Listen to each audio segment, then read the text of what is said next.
Hey everybody, I am back.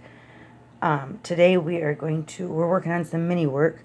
And today we are going to make these little teacups and these little bowls to go along with the plates and stuff that we had made in the last video. So both the teacups and the bowls require quilling. Now, quilling paper, or quilling strips, I should say. Now I found all of mine at a thrift store. So I have this big package, and I've made quite a bit, and there's still quite a bit in there. But I've also found some other as well. The only thing that I didn't find in the thrift store when I found those was the quilling tool. And when I had looked online, they were for my opinion, pretty expensive. So I made my own. This is a skewer that I cut down. Let's put it down here. I cut down to a shape, a size that I felt more comfortable with. I put some tape at the bottom to give myself some grip. And then I took my Dollar Tree hacksaw and I cut a slice into it that is deep enough for your quilling strip that you're using to fit into. Oops. There, like that. All right, so that would be how you do the quilling tool. And both the bowl and the teacup start out the same way. There we go. So we have this on there, and we're just going to keep rolling this on there. And you want to be pretty firm with this hand. And just keep rolling it until you get to the end. Now, I have heard of some people making quilling strips out of like cardstock or scrapbook paper. I have never done it, but what I've seen, it seems to have worked well for them. So if you don't have quilling strips or whatnot, if you have cardstock or scrapbook paper, you can cut those down into the dimensions that were on the package that I showed earlier. You want to keep this kind of straight. And I'm apparently not paying attention. There we go.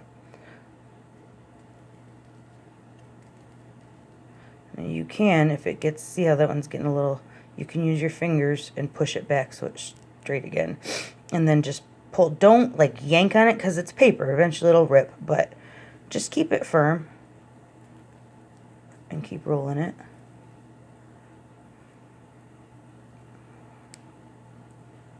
There we go. Keep rolling it till you get to the end. Now, for the teacups, you only need this, just one length of quilling strip. If you're going to make the bowls, it takes 3. So either way, you're going to do this next part with the glue. I'm just using tacky glue. And I just want this one for a teacup. But, okay, once you have your glue on there, now if you were going to make a bowl, you would add another quilling strip to this and keep rolling how you had been.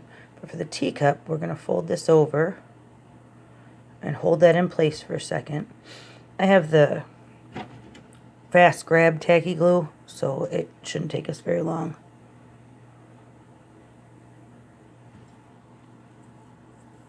So it's already holding on there. And then I always put it like this. Maybe I got this a little too tight. All right, there we go. And pull it off. So your center is going to look like that. Now, let me get this stuff out of the way. Okay, so for let's do the bowl first because I have more of that ready to go. So when you're done with the bowl, it's going to look like this. That's 3 of those strips glued. And then you're going to take your fingers or your thumb, and you're just going to keep working it out. Just do slow and steady, because if you really get crazy with it, you'll push it all the way out, and then you'll have to start all over, which I have done, and it's not fun. Sometimes I take something that's got a shape to it, like the end of the marker, and kind of push it out a little bit. But I want it to be a little flat on the bottom, and I still want a little bit of a ridge at the edge, because this is what it's going to look like when it's done. Now, to make sure I still have it flat on the bottom, I kind of use my workspace and flatten that out, and then use your nail to kind of work some of this edge up. I mean, you can do it however you want. This is just how the shape I like, because they will stack in themselves. Now, the joint compound mixture that I had talked about in the previous video, we're going to use that. And again, paintbrush that you don't care about.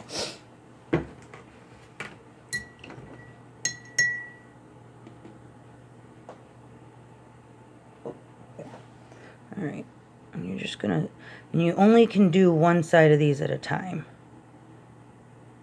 And have a little washcloth or something to clean your hands off with when you're doing this, because it's going to get messy. I have yet to find a way to do this that I don't get messy, so thankfully it's not anything that's going to hurt your skin.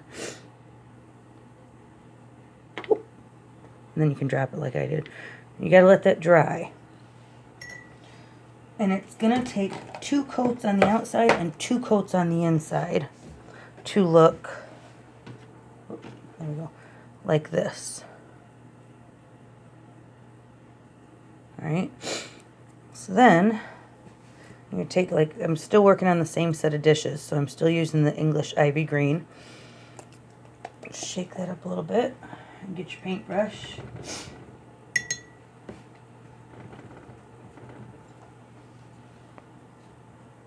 There we go. Maybe. Alright. And again, you're only really going to be able to do one side at a time, the inside and the outside. I typically only have to do 1 coat, but if you find more of the white shining or showing through, you can obviously do a 2nd coat.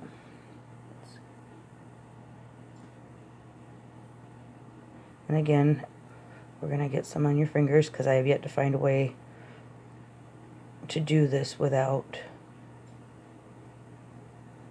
getting some on me.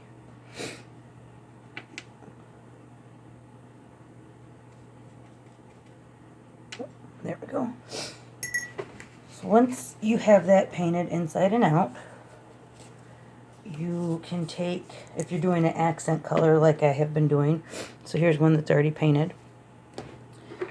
And here's my, I'm doing green and gold on this. And obviously you can do this however you want, but what I'm doing is just this, the edge that we had made, the flattened edge. I just do it around like that, and then I'll do the top edge too. And this is having a heck of a time focusing, sorry. So once you get that all the way around, you're going to take, I still use a gloss Mod Podge to seal it up. So again, you'll seal up first, this one's already sealed, but first the outside, then the inside, and it usually only takes 1 coat of the Mod Podge, but that's what your completed bowl will look like. Now for the teacup, we have this little tiny piece here, and you're going to do everything the same that you did for the bowl, except, and this one doesn't take nearly as much straightening out or pushing out as the bowl did, but you want to make sure you keep a flat bottom. You're going to take another piece of quilling strip that I have here, and you're just going to cut, I usually cut off more than what I need, so I'll cut about 3/4 of an inch.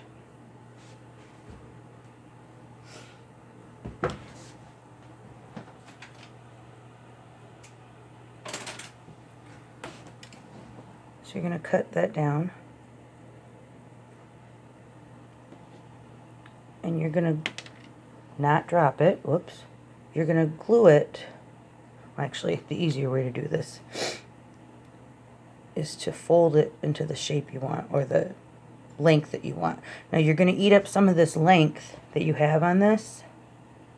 If I can get it to focus. You're going to eat up some of that length when you glue it onto the cup. So for me, that's a good length because I know from like here down it's going to be glued on. And you're going to take your tacky glue again. And see all that extra that's on the end, and you can cut that off later. But I just do it so I have more of a handle because it's such a fiddly little size. Put some tacky glue on the inside. And you can be generous with it because it's actually not going to really show up once we put that compound mixture on there. And then you can put some here.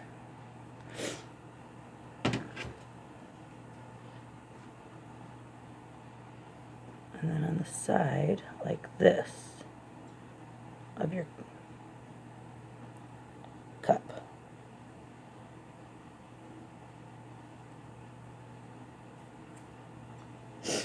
Trying to see this, and there we go. So you're just going to hold on to it for a second while it while it holds. Now I won't go through the physical showing, but I'll explain the next couple steps. You're going to take that compound mixture just like we did with this bowl here, and we're going to put the inside, outside, inside, outside. So you're going to do 2 layers of it, but do not get it on your handle because it won't, it will just fill it in and it won't look like you have a handle to it at all. There we go. Before you put the compound mixture on, get your scissors and you're going to want to cut this little tail off here. And then once you get that compound mixture on there and it dries, you'll paint it however you want to paint your colors. Or drop it. Goodness. It's like I did mine green and then I did a gold handle and a gold rim. And then once that gold on there dries, you're going to take your Mod Podge and do a single coat on the outside and then on the inside. And then from the previous video, we had made little saucers. And there we go. And that's how I make bowls, plates, and teacups for my dollhouse for 1/12 scale. If you want to do this for like a bigger scale, or I don't know about a smaller scale because I've never worked in a smaller one, but like a bigger scale, you would just use more quilling strips to make them bigger. I hope that helps. I hope you like it. Please like the video, share it, share the channel. I will catch you guys in the next one. Bye.